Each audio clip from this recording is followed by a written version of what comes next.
Okay, I gotta get on the handy-dandy readers, because we all know I'm blind. Almost blind like a bat. Anyway, there we go. And I'll read the back to you while you stare at the beautiful couple. Dr. Delicious at your service. They said that he had striking looks, and Nicole Sadler certainly felt that something had struck her straight in the heart when she first locked eyes with Dr. Ridge Carraway. But Nicolette had had her fill of good-looking, sweet-talking men, and she wasn't interested in another one, especially not one sexy cowboy doctor who had secrets of his own. Yet Ridge, unlike anyone she'd ever met, seemed to warm the coldness that filled her. Could he be the man worth catching once and for all? Whether ranchers or lawmen, these heartbreakers can ride, shoot, drive a woman crazy. The Men of the West series. Okay. Let's start at paperclip 1, shall we?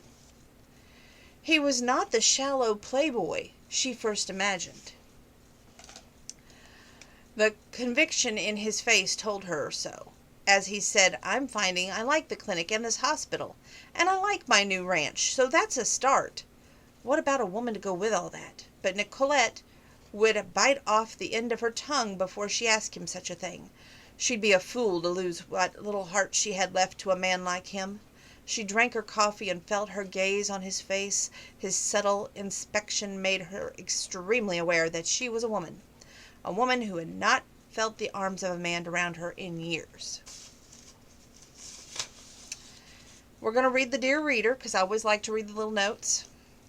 Dear Reader, each member of my family on the San Burr Ranch has become beloved to me, and when the time came for the oldest daughter to find her soulmate, I wanted him to be a very special man. After all, Nicolette had lost her faith in men, and it was going to take more than a charmer with a handsome face and a sexy smile to touch her broken heart. Who was this great guy going to be? The moment Ridge popped into my mind, I liked him, which was a surprise because normally I'm not attracted to a man like him who spends his days inside an office. Even if his job is saving lives, I'm drawn to strong outdoor men whose faces are carved by the elements and with the hands calloused by hard, honest work. But wait a minute. Ridge isn't just a doctor, and at the end of the day he takes off his stethoscope and goes home to pull on his boots. Ah, what could be sexier than a doctor who wears spurs? Like me, when Nicolette first meets Ridge, she swoons, but it isn't until she discovers the man inside that she starts to fall in love. He has a mind of his own and his values that cannot be swayed by money or prestige. He knows exactly what he wants in life, a real marriage, children, home, full of warmth, and he is more than willing to put his family before his career. What woman could resist? I hope you enjoy reading the latest story in my Men of the West series, and please watch for my next book to see how the Cordero family surrenders to love. Happy trails, Stella Bagwell. And of course, now we're going to hear a little bit about the author. Stella Bagwell sold her first novel to Silhouette in November of 1985. More than 50 novels later, she still loves her job and says she isn't completely content unless she's writing. Recently, she and her husband moved from the hills of Oklahoma to Seadrift, Texas, a sleepy little fishing town located on the coastal bend. Stella says that the water, the tropical climate, the seabirds make it a lovely place to let her imagination soar and put her stories and her head down on paper. She and her husband have one son, Jason, who lives and teaches high school math in nearby Port Lavaca. Okay, we're going to start at the first paper clip, page 10. I'm trying to find out where I marked it at. That's sometimes harder than anything.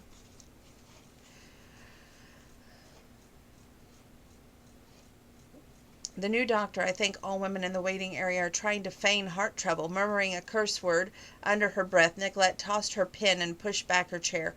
Why didn't you tell the man I was busy? You certainly wouldn't have been lying. Unaffected by Nicolette's sharp words, Jackie made palms-up gesture. Because he would only come back later, because he's only trying to be neighborly, something you normally should try to be. Pressing her lips together, Nicolette rose from her leather desk chair. Jackie was right. Meeting the new doctor in the group was the friendly thing to do, and no one said she had to fawn all over him, like the rest of the females at the clinic seemed to be doing. All right, I'll go meet Dr. Garraway, she said. She swished past the nurse, and then we'll get to work. Not pausing to see if Jackie was following, Nicolette strode out of her office and down a narrow hallway. When she pushed through a slated swinging door and into the waiting room, she saw a back of a tall man standing in the center of a ring female patients. Her patients. Page 11. Oh, hi, Dr. Sadler. Are you ready to see me? The question came from an elderly lady with a chronic arthritis whom Nicolette treated on a regular basis. The woman was standing at the far edge of the group, and Nicolette approached the woman. She said, "Hello, Mrs. Gaines. I'll be seeing you in just a few minutes." Right now, at that moment, Dr. Garraway turned toward Nicolette, and for a split second she struggled to keep her jaw from dropping. From this morning's buzz, she expected the man to be young and cute, maybe even handsome. The only thing she hadn't gotten right was the young part. The rest of him could only be described as striking. At least she certainly felt as if someone had whammed her right in the diaphragm. Her lungs didn't know whether they had wanted to breathe in or out or simply stop altogether.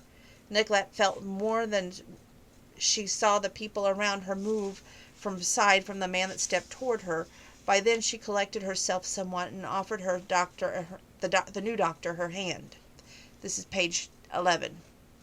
"Hello, I'm P.A. Nicolette Sadler," she said, "and you must be Dr. Garraway." A pair of his thin lips pulled back a wide, crooked smile. "Just ridge to you, doctor." The voice matched the face, she thought, rough, tough, and too sexy to be legal. He was far from the pretty boy she expected. He was lean, chiseled features that gave the impression that he'd thrown a punch or two in his lifetime. His blond hair was straight, naturally streaked with lighter shades of honey, and long enough to be considered shaggy. Even though he made an effort to comb it back from his face, a few strands had fallen into his forehead, giving him an even more rakish look. Warm, whisky, honey-brown eyes stared out at her beneath a pair of thick brown brows, and certainly gleam in those eyes had put an instant alert. She cleared her throat, and she glanced around at the audience of patients. "Would you like to step back into the hallway for a moment?" "Sure, just lead the way."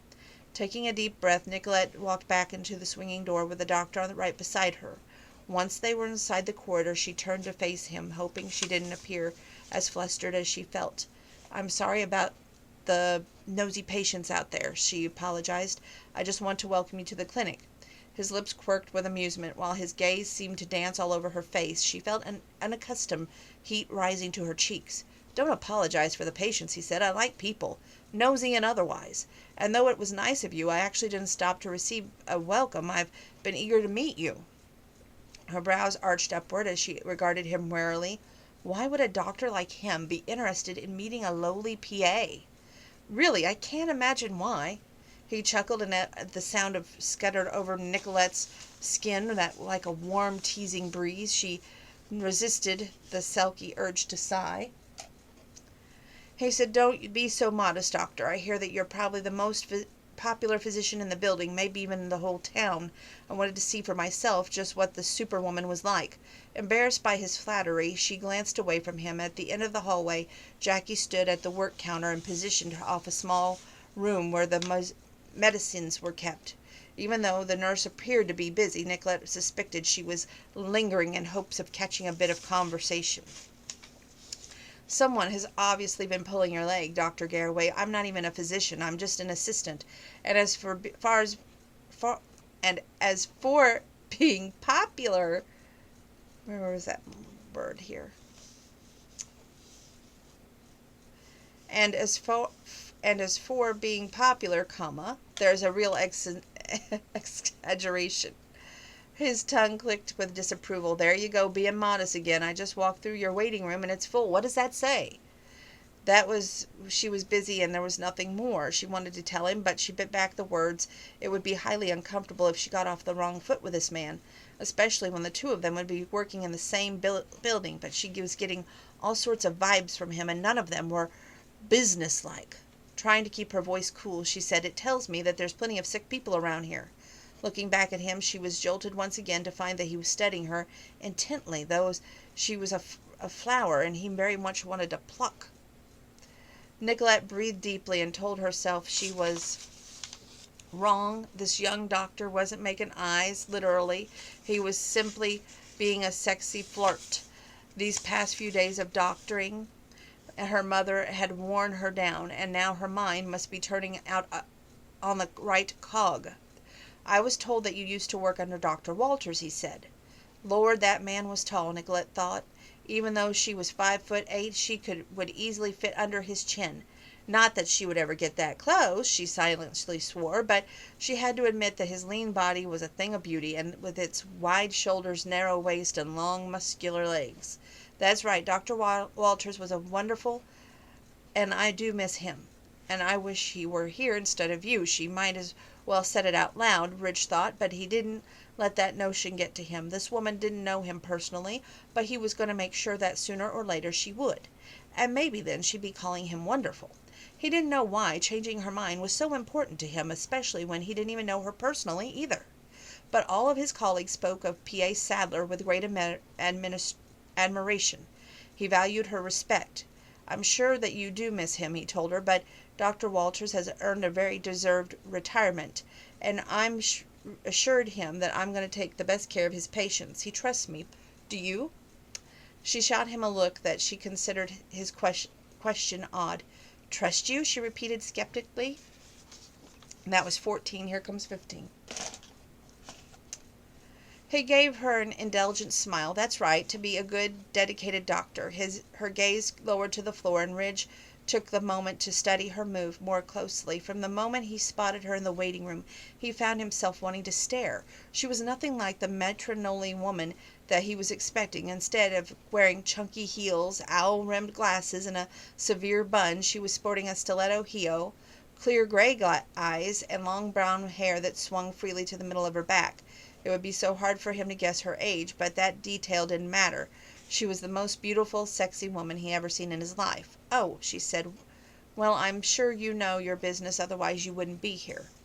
It wasn't the response he wanted from her, but maybe he got the sense that she had already formed an opinion of him, one that wasn't all that flattering. I told you were working with Dr. Kelsey now. That's right. She certainly wasn't helping him with the conversation, he thought. 1 or 2 word answers didn't tell him much. Why? Her gray eyes popped wide. I beg your pardon? He shrugged. I was just wondering why you chose to work with him, since you worked with Dr. Walters before he retired. I would have thought I would have been your first choice, or does dealing with heart ailments bore you? Page 16. Well, it was obvious that his question caught her off guard. She was floundering to come up with the right words. Clearing her throat, she said, Dr. Kelsey is a family practitioner. He deals with all sorts of health problems. I get his overflow. I like the variety, and as far as working with you, I don't know you, and no one would have told me beforehand that you wanted an assistant. He smiled once again. I wanted one when I heard about you. She folded her arms under her breast, and Ridge couldn't help but follow the starched fabric of her lab coat as if it molded to her. Even with the coat on, he could see that she was a shapely woman. His gaze moved from her to her left hand, and he was surprised to see it empty, no wedding ring. With her looks, he figured some man already branded her a long time ago as his property, but then she could be a career woman who didn't want any extra responsibility of being married, he thought. In any case, finding out more about this woman was on his agenda. That's gracious of you to say, Dr. Garraway, but I really like that if you call me Ridge, he interrupted. After all, I'm sure we'll be running into each other quite often. Not if she could help it. Nicolette promised herself the man's charm was lethal as flaming arrow, and she wasn't about to put herself in the path of a man's aim. To him, she said, okay, Ridge, it is, but as for us running into each other, I'm sure that we're both going to be very busy. She glanced pointedly at her watch, which I am right now. I hope you will excuse me, but I have patients waiting.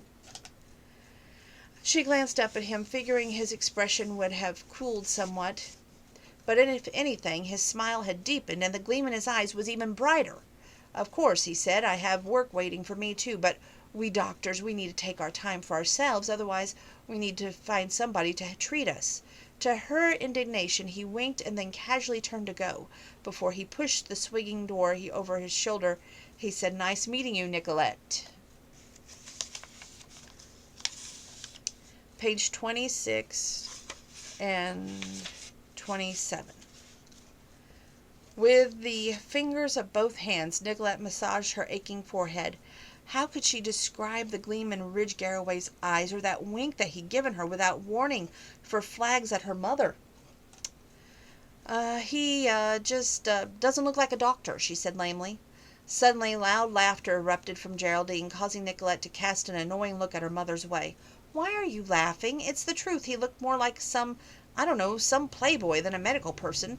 Still chuckling, Geraldine asked, since when did looks have to do with anything about being a doctor? Come on, Nicky, don't you think that you're reaching a little far to find something wrong with the man? With thoughtful frown, Nicolette considered her mother's question. Could Geraldine be right?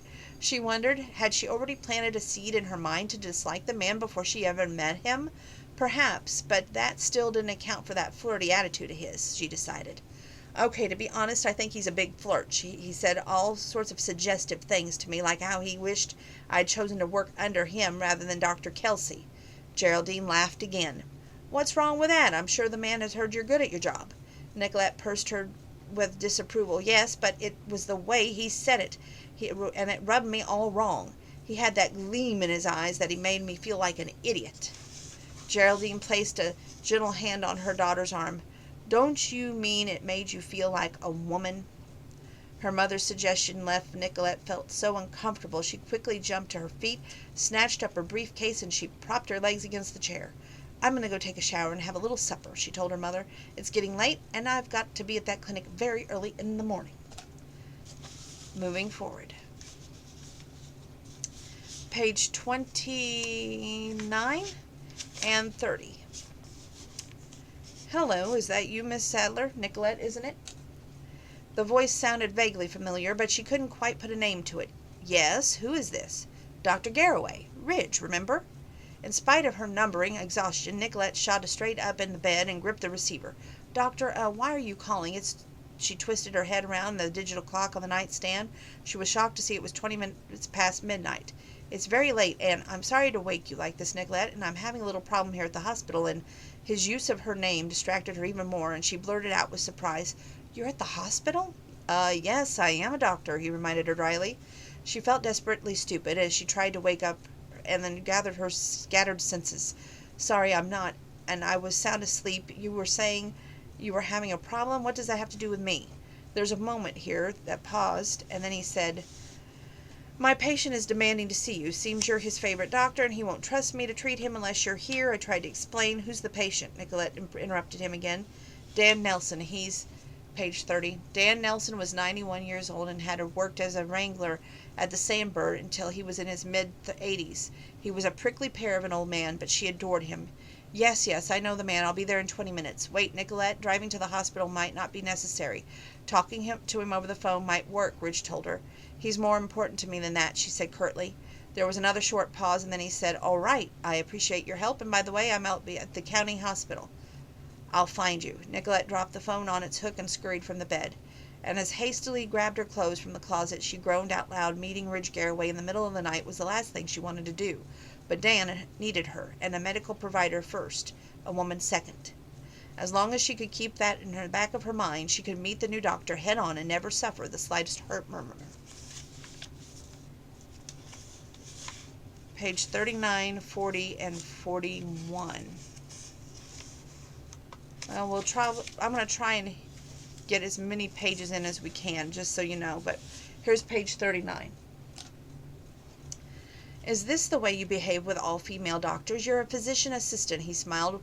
It was broad and just wicked enough to send a spurt of color to her cheeks. Actually, no, he added. You seem to be doing something to me. The door to the elevator slid open as Nicolette stepped out, as she said over her shoulder, Then you better make a quick diagnosis and treat yourself. Chuckling, he quickly caught up to her, and as she stalked down the hallway and led to the cafeteria, Nicolette, You can make a joke. I'm surprised. Knowing she was enjoying the banter with him too much, she stopped and whirled toward him. Look, for your information, I didn't drive to the hospital in the middle of the night just to be your company. I'm only here because of Dan. He appeared to be offended. A frown of irritation increased his forehead and twisted his lips. I didn't ask for your company. Since we have the same goal, I thought sharing a few minutes would be the natural thing to do. Her eyes widened. Goal? She asked insanely. Yes, Mr. Nelson's well-being. That's why we're both here, right? Isn't it? Nicolette felt like an idiot. She looked away from him, and she tried to gather her thoughts. She didn't know what it was about this man, but he had the ability to make her feel about 16 years old. Page 40. Drawing a deep breath, she glanced up at him. Sorry, I'm rather tired and edgy tonight. Please join me in the cafeteria. He smiled, then cupped her hand around an elbow, urging her toward the dining area. I'd be delighted, although I'm afraid everything looks closed at this hour. We can use the vending machine, she told him, and the coffee pot should be going. Sounds good enough to me. They walked toward the machines, loaded them with what change they had between them. Ridge purchased a sandwich, and Nicolette settled for a package of cheese and crackers. They added four cups of coffee to the food, and then found a small round table near the wall of plated glass. Except for the two of them, the dining room was empty, so Nicolette could practically hear her own heart pounding in her ears as she tore into the package of crackers. She told herself she was reacting to the man in a juvenile way. If she was smart, she would treat his flirting with indifference and give him the message that he wasn't affecting her in the slightest way. But she'd never been a good actress. Across from her, Ridge bit into the roast beef sandwich and grimaced as it was dryness, not the best in the world, but at least it's filling. Didn't you eat dinner tonight? He shook his head. I had 2 emergencies earlier this evening. Once I took care of them, I drove home and barely gotten in the house when the phone rang again. The call was Mr. Nelson, and I've been dealing with him ever since. Nicolette suddenly felt very guilty for thinking that he would be one of those doctors who called in orders and expected the nurses to care for the patients. Maybe she had misjudged him, especially about his dedication to his patients. Yet she wasn't sure, and she hadn't misconstrued his brashness. He probably learned to charm women even before he headed to kindergarten. Sounds like you're getting off to a busy start. You might want to wish you never moved to this area, she suggested. Okay, that was 40. This is 41. He shook his head. I'm going to slow down so I don't mess up so much. He shook his head. I won't do that. I really like it around here. I have already bought a place west of the city. Busy or not, this is where my roots are sinking. Curious, she studied him as he wolfed down the sandwich. Do you have a family in the area? He reached for his coffee. No, they're all in Houston. You didn't want to practice there? To Nicolette's surprise, a bland mask covered his face. Maybe everything in his life wasn't as cheery as he projected. I lived in Houston all my life, but my parents and my grandparents are still there. But now I'm out of medical school and practicing. I couldn't get out of there fast enough. She leaned back in her chair as she nibbled on the cracker. Why is that? Or is that question too personal? If it is, you don't have to answer. One of his shoulders lifted and fell. I don't mind telling you. Page 42. The place was too big and fast. I don't want to spend my life like a hamster racing uselessly on the wheel. For the first time since Nicolette had met him, his eyes were solemn, maybe even sad, and slight, that touched at her in a way that surprised her. She wanted to know more about him. She wanted to understand him. She suddenly cared whether he was happy or sad, and that was dangerous. Is that what you thought? That your life was useless? A corner of his mouth lifted faintly. No, I've had a nice life, a fine education, but I've never planned to stay there. From the time I was a young boy, I knew I wanted something different for myself. You mean different from your parents and your grandparents? He nodded. My father and grandfather are both doctors, too. In fact, my father still has a practice there. He's a neurologist. Gramps was a general practitioner. Back in the day, those were what they used. He added wryly, so you became a heart doctor. That's how you wanted to be different? No, I wanted to build a practice in Houston. I wanted my life to be... Grimacing, he paused, swallowed some coffee, then placed the cup down on the tabletop. I didn't want to be like my father and grandfather, Nicolette. They were both consumed with their jobs and consumed with all social things that went with that living in a huge city. There's the life beyond medicine, you know, and I want that one. A life that means something. Page 42. The conviction of his face struck her as she suddenly realized that he was not the shallow playboy she first imagined. And you think you can find that here? She said quietly, questioning. A wide grin exposed a portion of his white teeth. I'm going to try my best. At least I'm finding I like the clinic and the hospital, and I like my new place, so that's a start. And what about a woman to go with it? Nicolette wondered, but she bit that end of her tongue before she could ask him such a thing. It didn't matter to her if he had a steady love interest, as she had her turn with love and marriage, and experience that had left her spirit bound with scars. She'd be a fool to lose whatever little heart she had left to this man. She drank a portion of her strong coffee while she felt a gaze roaming over her face and hair, touching her lips and lingering. His subtle inspection made her extremely aware that she was a woman who was not in the arms of a man around her in years. Resisting the urge to squirm, she asked, did you buy acreage? 200 acres. Not very much, but enough for 5 horses and a small herd of cattle. Her jaw dropped. Livestock? You own livestock? He chuckled at the stunned look on her face. That's right. I've always wanted to do a little ranching, and now I have the chance. True, I won't have a lot of free time for it, but I'll make the most of what I have. What about golfing, boating, fishing, traveling? This is page 44, in case I didn't say. Chuckling, he held up a hand to stem her questions. Nicolette, where did you get the stereotypes of doctors? We're not all made from the same mold, you know. He was right, of course, but from the moment she spotted him standing in the waiting room this morning, maybe even before that, she formed her own ideas of this man. Now she was learning he was nothing as she first imagined. The fact that left her shaken, and only provided that she was no better of a judge of men than she had been when she married Bill, and believed all his hogwash. Sorry, but that's what most of the doctors around here go with their free time. Not that there's anything wrong with golfing or fishing. I just thought. She paused and shrugged one shoulder. Well, I've lived nearly all my life on a ranch, and you just don't seem the type. This time he looked at her with surprise. You live on a ranch? She nodded. The Sandbur. It's the Sandbur, he exclaimed. You are one of the Sadlers? You know of the place? Leaning back in his chair, he studied her as though the revelation called for him to inspect her all over again. Of course I know of it. It's spoken in the same breath as the 4 6s, the Johnsons and the Kings. Page 45. Whoa, she interrupted. Don't put us in the same category as those great Texas ranches, especially the Kings. We're big, but nothing close to that big. Her remark didn't seem to dim his respect. Fancy that.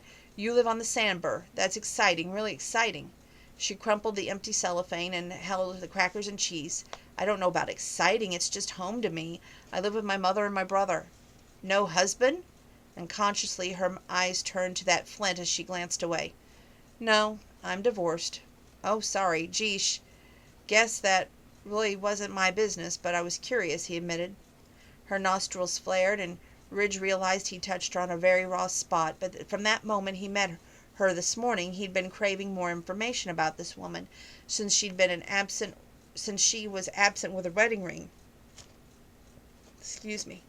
He pretty much decided that she wasn't married, but at her age there had to be a reason for her being single. He'd been tempted to ask some of the clinic nurses about her, but he'd stopped himself from going that far. It's nothing secret, she said. Most everyone knows that why I moved back to Sandbur. San Antonio didn't hold much charm for me after Bill and I divorced. He desperately wanted her to ask her what happened to ruin her marriage, but he didn't. She was just now letting down that defense cloak that she highly kept around her, and he didn't want to push his luck. Page 46. Sorry, Nicolette, he said. You don't think things will ever work out for you two? She stared at him, then let out a brittle laugh. Not hardly. He's married again. You see, I was getting too old for him, she added. She tossed the crumpled cellophane into the coffee cup and rose to her feet. I think I'll go back to Dan's room. Following her example, he gathered up his trash and rose from the plastic chair. I'll go with you. Hopefully the diuretic has been working. After disposing the remains of their snacks, the two of them left the cafeteria, headed back for the elevator. Neither of them spoke till they reached the old wrangler's room. I'll stay out here in the hall until you finish examining him, Nicolette said. He frowned at her. Don't be silly. You're my colleague. Besides, Mr. Nelson will feel more comfortable with you by my side. She couldn't argue that point, so she nodded and followed him into the room. Dan was asleep, which was a good sign, and breathing was eased, but she was approached the narrow bed. The old man opened his eyes. Well, I can see there's nothing wrong with your ears, Ridge told the man. He checked the patient's feet and ankles for swelling, then pulled his end of his stethoscope out of his pocket and warmed it with his hand. How are you feeling now? Breathing a little bit easier? Dan nodded, and though he kept a skeptical eye on the new doctor, he didn't complain when Ridge leaned over him and placed the instrument against his chest. Page 47. I'm feeling better, he said, just getting tired of getting in and out of this bed to use the toilet. Toilet, excuse me. Well, this medicine will wear off in a few hours, and then you can get some good sleep. I might even let you go home in a few hours, if you behave yourself. Now raise up here and breathe deeply for me, he instructed. Dan sat up in the bed, and Ridge listened carefully. After a moment, he looked over to Nicolette and motioned for her to join him. Have a listen. Surprised at his generosity, she took the stethoscope and listened to Dan's heart and lungs. What she heard had put a small smile on her face. Sounds pretty good. I think he's on the mend. The old man snorted. I ain't sick enough to need 2 doctors. "And that's why I'm going home," Nicolette told him, then leaned across the bed railing and kissed his grizzled cheek. "Mind Dr. Galloway, you hear, and I'll see you tomorrow." He nodded, and Nicolette left the room with Ridge right behind her. Before she had a chance to walk away, he caught her by the arm. Page 48. "I just wanted to thank you again, Nicolette. You made this whole night easier for me and enjoyable." There was no flirtatious light in his eyes, only warm sincerity, and Nicolette found that idea even harder to deal with. She looked down and away from his brown eyes. "It's no problem. I'm just glad that Dan is improving. I'll probably release him around noon. Before that, I'm going to put him on medication that'll help sort out the incident from happening again. I don't know if he'll agree to have regular checkups in the future. Maybe you can help on that account." "I'll do my best," she said, lifting her eyes back to his. She did her best to give him a friendly smile. "You better wind up your night up too, and rest before the morning comes. See you around, Doctor." Nicolette walked away before he could make any sort of reply, but she could feel him watching her walk down the dimly lit corridor. It was a great relief when she was finally able to turn the corner and step into the elevator. Okay, let's see how much. We're going to read these pages here. Page 63.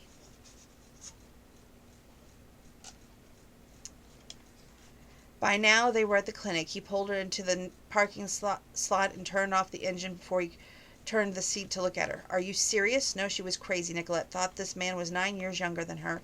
Anything between them would be wrong and just never work. But she offered the invitation and said she wasn't about to go back on it now. "Yes, I'm asking you out to the ranch for supper. You said you'd like to see it and meet my family. Here's your chance," she said with a cheery casualness she was far from feeling. He let out a long breath, and then a wide smile spread across his face. "You've surprised me, Nicky. I'm almost wondering if this is some sort of trick." "Trick? Why would I think of something like that to you?" This is page 64.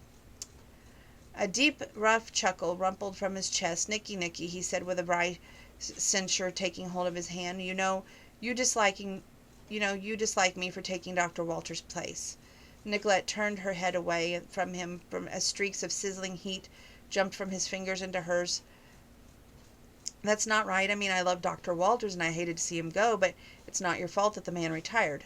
Well, I've got the impression last night that you," his voice went to a lowered purr, "didn't want anything to do with me personally." Her expression wary, she looked back at him. "Is that what this is? Personal?" He slid his hand up her arm, and his warm fingers were curved around the side of her neck. Nicolette's inside began to burn and melt. She wondered why she didn't have the strength to get out of the truck away from him. "It is for me," he murmured. "From the moment I first laid eyes on you, it became personal." She tried to suck in a deep breath, but all her lungs could manage was a shallow sip of air. "Ridge, I'm 9 years older than you." Page 65. His face dipped close to her. "Who's counting?" She nervously licked her lips. "I am, and besides that, I am not interested in romance. Not with you or any other man." Well, I'm just going to have to do my best to change your mind," he whispered. And then he kissed her. Aww, right? Okay. Let's see. The contact was just... Nicolette saw his kiss coming, but she didn't have the strength to turn her head or pull away. Instead, just as his mouth was about to settle over hers, her eyelids fluttered down, her lips parted. The contact was just long enough to allow the taste to him to know that they were lost in each other. "Then when do I show up for supper?" he asked. "For Saturday." From the corner of her eye, Nicolette caught a flash of movement from the truck. Instantly, she jerked away from him to see a group of nurses walking across the parking lot. At least 2 of the women were glancing that way, so they could have guessed what they were thinking. "Now look what you done," she exclaimed. "Those nurses probably saw us kissing, and by the evening gossip it'll be around that the 2 of us will be around this clinic." "Good," he said. "I want everyone to know that you're going to be my woman." His woman? What was he, some sort of modern-day caveman? No, she would never belong to any man again. Nicolette silently bowed, and the sooner she got the message across to Dr. Ridge Galloway, the better off they both would be. Skewing his chest with her forefinger, she said in a gritty voice, "Look, Doctor, get this through your head now. I will never, ever be your or any man's woman. Your friend, maybe, but never your woman." Unaffected by her harsh outburst, Ridge gently patted her face and gave her a wicked smile. "We'll see, Nicky. We'll see." Okay, this is a short little read. That's good. Page 102. It was a struggle for Nicky not to urge the horse ahead of him, and away from the suggestive look in his eyes, and the innuendo in his voice. Flirting lightly with her was something that she could handle. Anything beyond that was just too much for her broken heart to deal with. "Well, I'm sure you will find her," she said, trying to make her voice as casual as possible. "There are plenty of available women around here who want to get married. Any day the perfect one might walk into the clinic and right into your heart."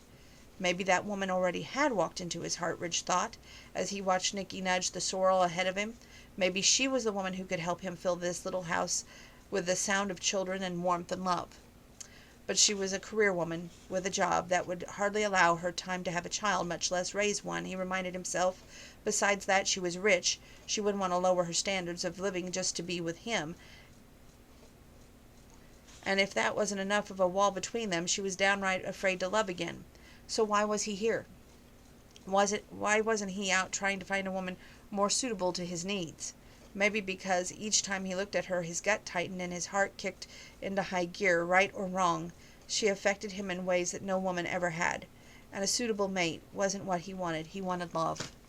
Oh, Ridge, you poor character. Okay.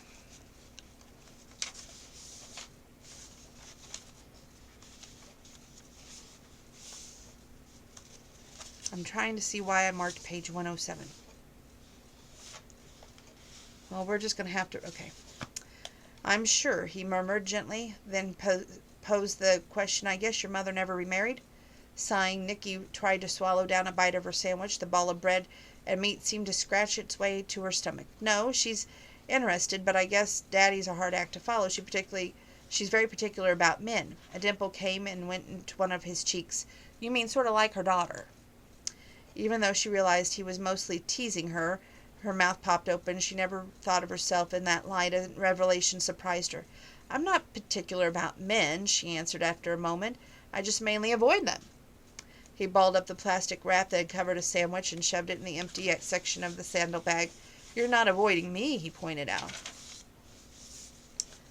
There was no need to remind her that he was a man, Nicky thought helplessly. There hadn't been a second that ticked by since he arrived on the ranch when she'd forgotten his potent presence. And now that the two of them alone, everything about him seemed magnified.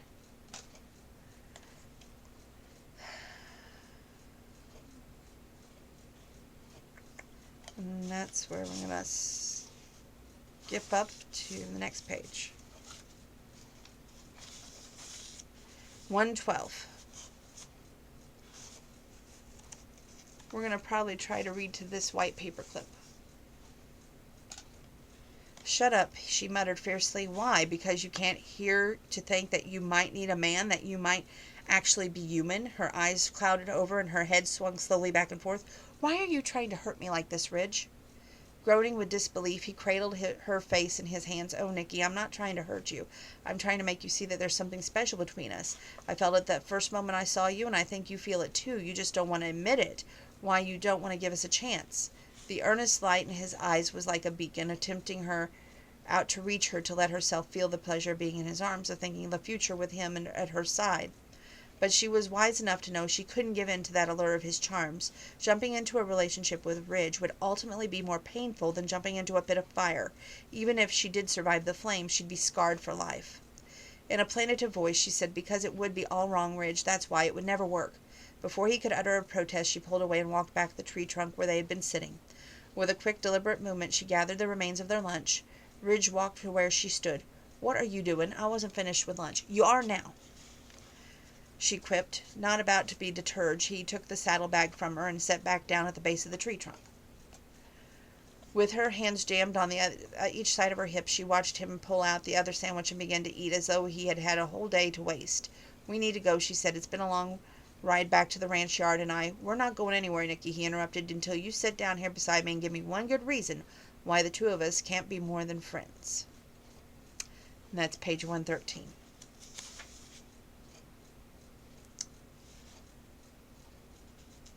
Well, looks like I have got it marked to keep reading. So, guess what? We're going to keep reading.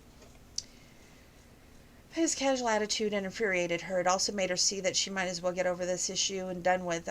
Otherwise, he might sit there and be there till nightfall, and she couldn't go back to the ranch without him. For one thing, the trail they followed branched off into many different directions. He might not know his way back. Secondly, if she showed up at the Sadler Ranch without Ridge, it would be worse than embarrassing for both of them. With a sigh of surrender, she took a seat on the ground, but made sure she was safely out of reach.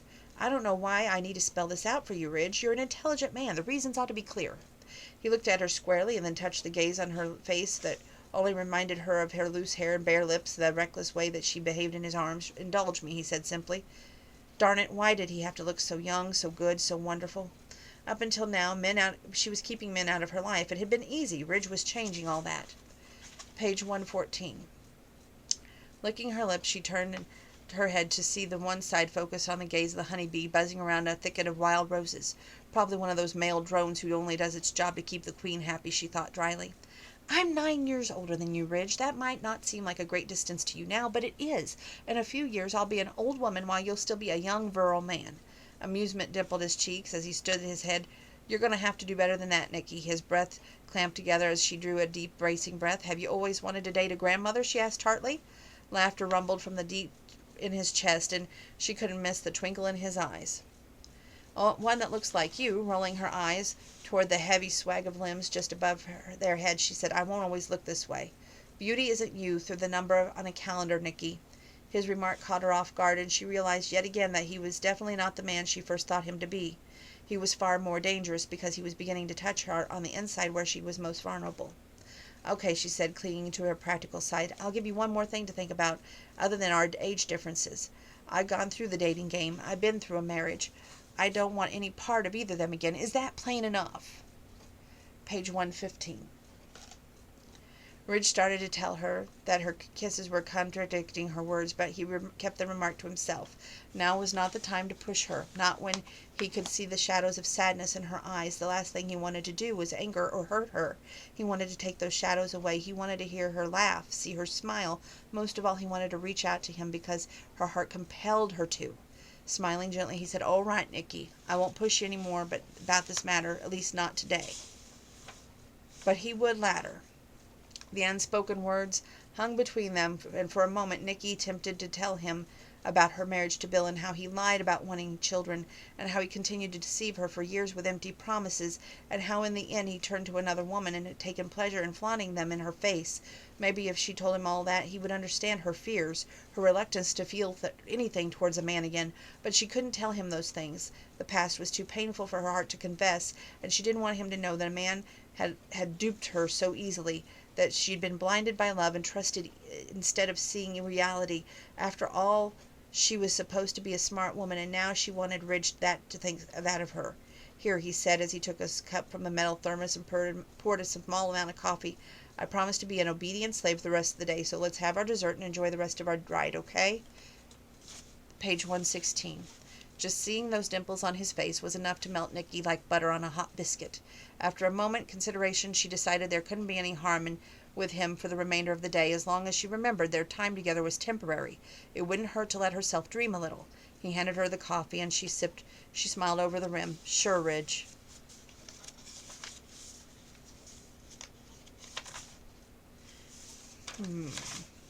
Okay, you talked me into 3 more pages. Page 131. None of my patients saw me dressed like this. I was covered with my lab coat. Good. I wouldn't want any of those men getting ideas about my girl. By now they had reached his pickup truck, and she looked up at him with speculation. Your girl, huh? Where did you get that idea? Smiling, he dug the key out of his pocket and page 132. Punch the automatic locking system. You're here with me. That gives me a little hint. He opened the door and gestured for her to get in. She looked at him with raised eyebrows. And the bottom of 132. Well, actually, I was going to turn you down your invitation, but Jackie, my assistant, talked me into this, she admitted. Page 133. He started the engine before casting her a look that held amusement crossed with a dash of censure. 3 cheers for Jackie, but why weren't you going to accept, or should I even ask? Crossing her legs, she tugged at the slit of her skirt, and the other day she would have worn a safe, sedate pair of slacks. Instead, she'd gone for the coolness, and bare skin was showing everywhere. You should know that enough about me now, Ridge, to know that I usually like to play things safe, and spending time with you definitely is not safe. One brow arched above his brown eyes, and she watched a dimple come and go on his cheek. Dear Lord, he was too much for any woman's senses to deal with. I like the sound of that, he drawled. A man never wants a woman to consider himself as safe. I might be doing something right. Something right? He was doing everything right, and she was falling into his hands like a ripe peach just waiting to be eaten. How soon would it be before he gobbled up her heart?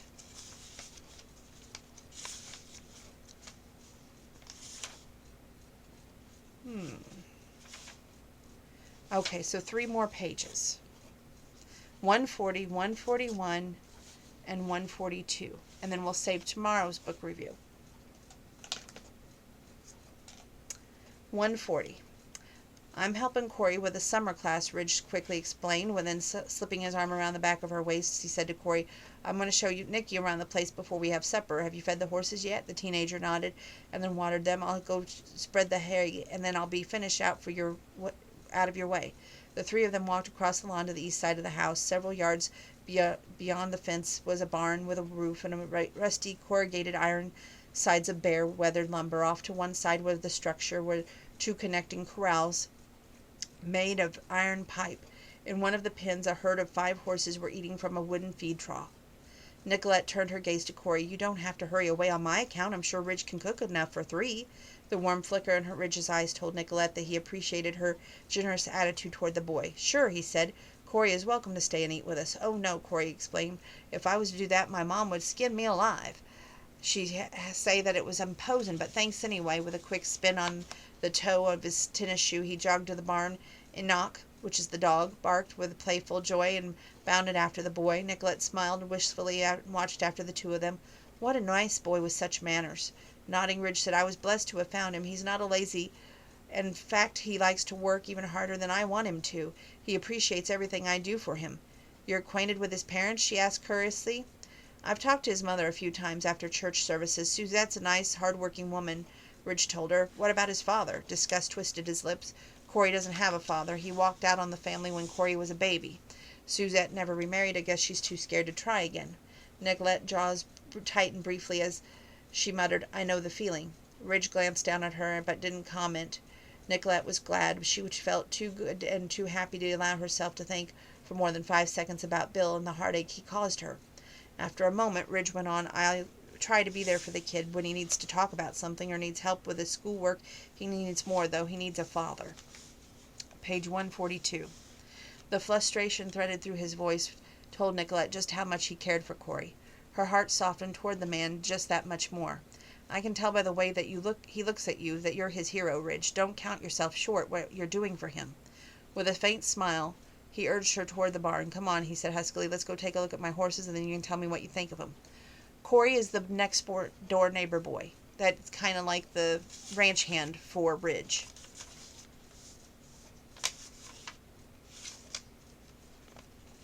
Which that is a good place to stop. We're halfway done. Book review will continue hopefully tomorrow night, along with a book rating for Stella Bagwell's The Best Catch in Texas. And it has been a wonderful book to read. Ridge is the kind of man that is clearly only in books and Hallmark movies. Just saying. And I wanted to say really quick before I go, there was 2 birthdays today. From what I read on Facebook, Chris Young had a birthday. Happy birthday to you. And Ryan Pavey too. So happy birthday, dear fellas. Keep up the amazing work. Okay. And side note for Mr. Chris Young, I've heard about the Springfield Fair being canceled today, of course, and that did break my heart because, as most of you know, I did say that if I got to go there, I was going to definitely 2 things. Get to the milk cow exhibit and meet Chris Young. So, probably in 2021, I will get to the milk cow exhibit and meet Chris Young. So, there, we'll go with that, okay? Love you all. Have a wonderful evening. Stay safe. Wash your hands. I've got to go do a workout.